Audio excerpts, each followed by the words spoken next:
Hello everyone, welcome back to my channel learn bio smartly. आज हम बात करेंगे बीएससी फर्स्ट सेमेस्टर के सिलेबस और साथ ही में कुछ एग्जाम टिप्स। एक्चुअली बच्चे जब बीएससी फर्स्ट सेमेस्टर में आते हैं तो उनके मन में सबसे बड़ा डर यही होता है कि सिलेबस कितना बड़ा होगा, हम कहाँ से स्टार्ट करें और एग्जाम्स में अच्छे मार्क्स कैसे स्कोर करें।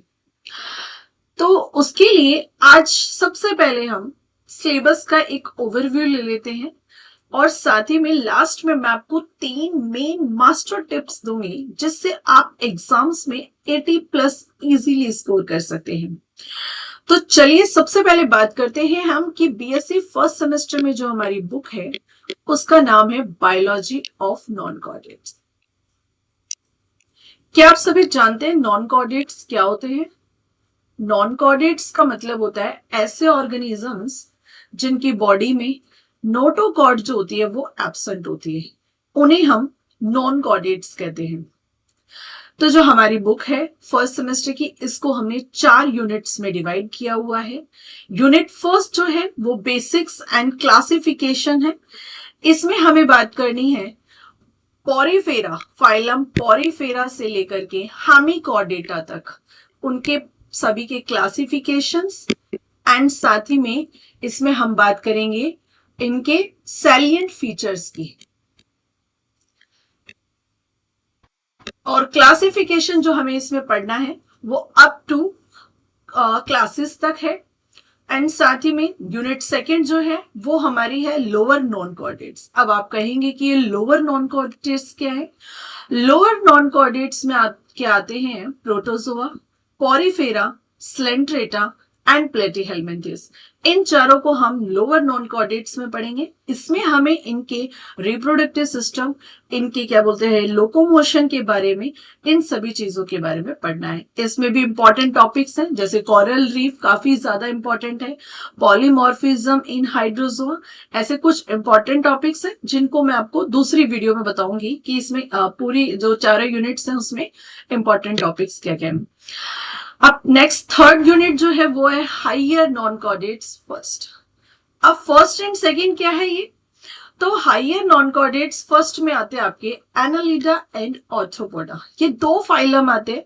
इन दोनों के इसमें हमें रिप्रोडक्टिव सिस्टम, इनके डाइजेस्टिव सिस्टम, इनके क्या बोलते हैं इसमें जो कुछ स्पेशल फीचर्स है लाइक जैसे मेटामॉर्फिज्म, मेटामेरिज्म, इन सभी के बारे में पढ़ना है।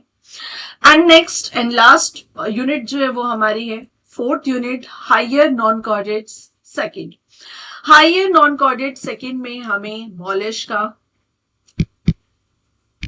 और मोलस्का के साथ में आपका हो गया इकाइनोडर्मेटा एंड हेमिकॉर्डेटा के बारे में पढ़ना है।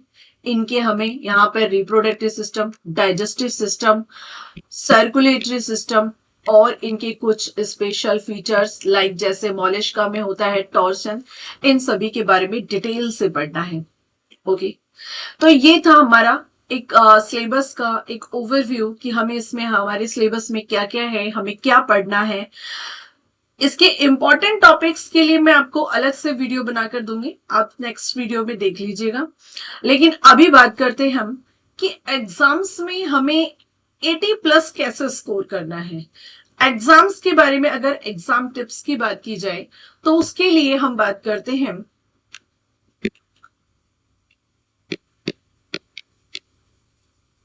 एग्जाम टिप्स में आप ये देख सकते हैं कि हमारे पास 3 मेन थिंग्स होती है। फर्स्टली हमें एग्जाम्स में क्या प्रेजेंट करना है? डायग्राम।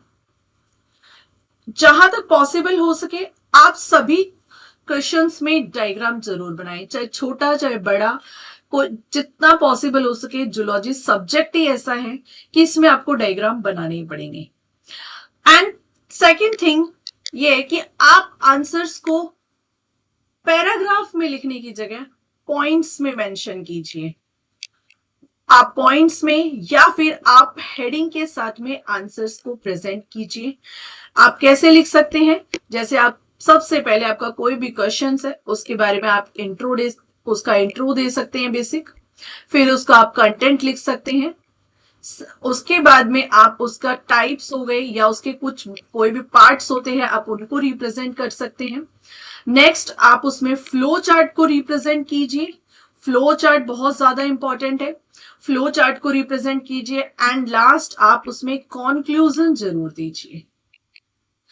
इनसे क्या होता है कि एग्जामिनर के ऊपर काफी इफेक्ट पड़ता है, वो आपके हेडिंग्स को आपकी आंसर रिप्रेजेंट करने के तरीके से बहुत ज्यादा इंप्रेसिव हो जाता है।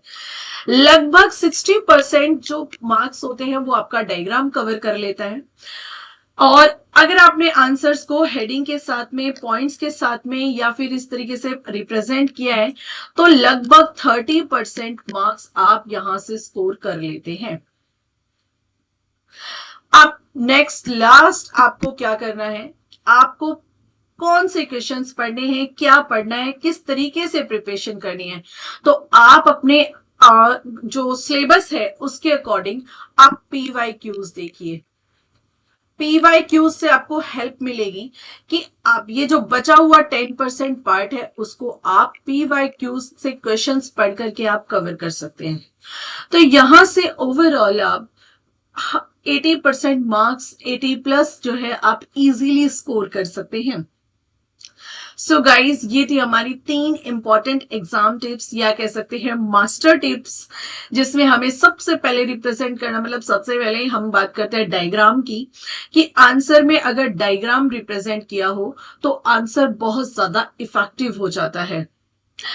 साथ ही में अगर आंसर पैराग्राफ में लिखने की जगह अगर पॉइंट्स या हेडिंग का यूज करते हैं तो आंसर एग्जामिनर के लिए, रीड आउट के लिए बहुत इजी हो जाता है। एंड PYQs आपको हेल्प करेगा कि आप एग्जाम में सभी क्वेश्चंस इजीली अटेम्प्ट कर पाए और उनको इजीली रिप्रेजेंट कर पाए। Thank you so much guys. आज की वीडियो हम यहीं खत्म करते हैं। अगर आपको मेरी वीडियो अच्छी लगी हो तो प्लीज मेरे चैनल को लाइक कीजिए एंड सब्सक्राइब कीजिए। Thank you so much.